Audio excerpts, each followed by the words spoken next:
bonsoir. Ce mardi fut instable au nord-ouest avec une nouvelle perturbation qui a notamment concerné la Bretagne ce matin, comme vous le voyez sur ces images à Lorient, dans le Morbihan. Des pluies intenses avec des cumuls assez importants tombés en peu de temps, des accumulations d'eau observées dans la ville et surtout au sud de la ville. On a eu une tornade aux alentours de 7h30 du matin.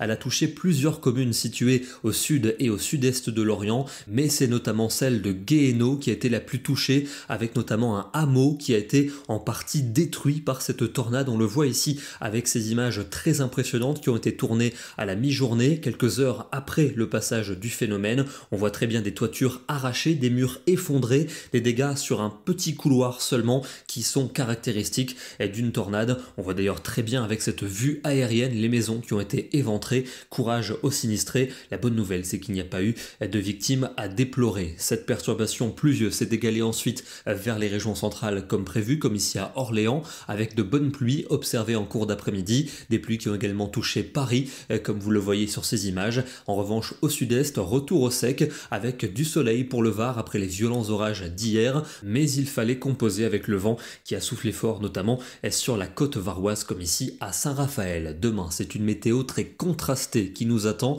avec un pays coupé en deux le matin. Pour la partie sud, un beau soleil, mais au nord de la grisaille, avec une nouvelle dégradation qui va arriver à nouveau par la Bretagne et par la Manche. Elle va s'accompagner de pluies localement orageuses et surtout de fortes rafales de vent. Elle devrait atteindre les 80 km à l'heure dans l'intérieur des terres, et cette perturbation va continuer à progresser vers le nord de la France en après-midi, avec des pluies qui vont surtout prendre un caractère orageux, des orages qui localement pourraient être forts, notamment entre la Normandie et l'Artois. On pourrait avoir localement de la grêle, de puissantes rafales de vent, et il faut le dire aussi, comme aujourd'hui, il y a un petit risque de tornade qui est présent, même si évidemment on ne peut jamais rien affirmer concernant ce phénomène. En revanche, pour le sud, le centre et l'est, le soleil domine. Il domine aussi en soirée, notamment de l'Alsace à la Méditerranée, et encore ces averses et orages pour le nord du pays, avec de fortes rafales de vent, des rafales qui vont atteindre 70 à 85 km à l'heure en général, dans les terres situées entre la Bretagne et l'Artois pour cette journée de mercredi.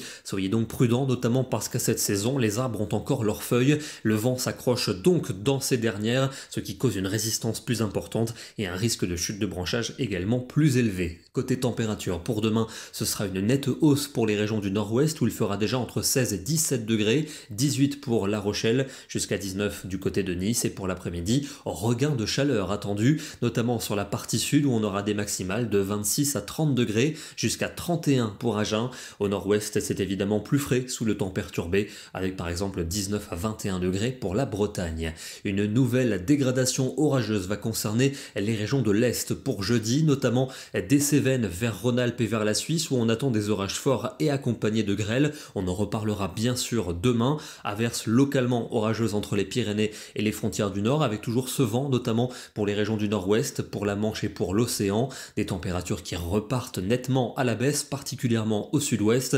On va passer d'une trentaine de degrés à seulement 22 ou 23 degrés pour jeudi après-midi. La chaleur recule en Méditerranée, avec encore 28 à Marseille et 29 à Ajaccio. L'accalmie sera pour vendredi, avec des conditions dominées par le soleil, quelques passages nuageux certes, mais globalement ce sera très lumineux, franc soleil en tout cas entre l'Aquitaine et la Méditerranée, avec du vent entre Corse et continent, et des températures bien fraîches le matin. Elles seront un peu justes pour la saison en après-midi, ça reste quand même relativement correct, entre 20 et 25 degrés en général, et jusqu'à 28 pour la Corse. Des conditions estivales sont attendues pour débuter le week-end samedi, du soleil quasiment partout, quelques nuages élevés, encore de la fraîcheur le matin, mais le regain de chaleur est attendu pour l'après-midi, moyenne de 25 au nord et de 28 au sud. Ça veut dire que dans le sud-ouest, on va de nouveau atteindre la barre des 30 degrés. Pour dimanche, encore des conditions très estivales pour la moitié est, où le soleil va largement s'imposer. À l'ouest, il y aura davantage de passages nuageux, avec sans doute le retour de quelques averses, voire d'orages vers les Pyrénées. Notez aussi les entrées maritimes qui sont attendues entre le golfe du Lion et les Cévennes. Et puis pour lundi, des températures qui commenceraient à fléchir avec de l'instabilité en progression, des risques d'averses voire d'orages pour les régions du nord et de l'ouest, voire dans le centre-est. La fiabilité est quand même assez limitée, on en reparlera. Et puis cette instabilité s'installerait pour mardi avec un risque d'averses ou d'orages et une baisse des températures qui se confirmerait. On termine dans le département du Puy-de-Dôme avec des aurores boréales qui ont été observées la nuit dernière. Il fallait quand même faire une pause longue avec son appareil photo pour pouvoir révéler ces couleurs, comme l'a fait Alexis Linan ici et du côté de Saint-Pardoux. Des aurores qui sont observées suite à une éruption solaire qui est intervenue au cours du week-end. Demain, nous serons le mercredi 3 septembre et nous fêtons la Saint-Grégoire. Bonne soirée à tous et à demain.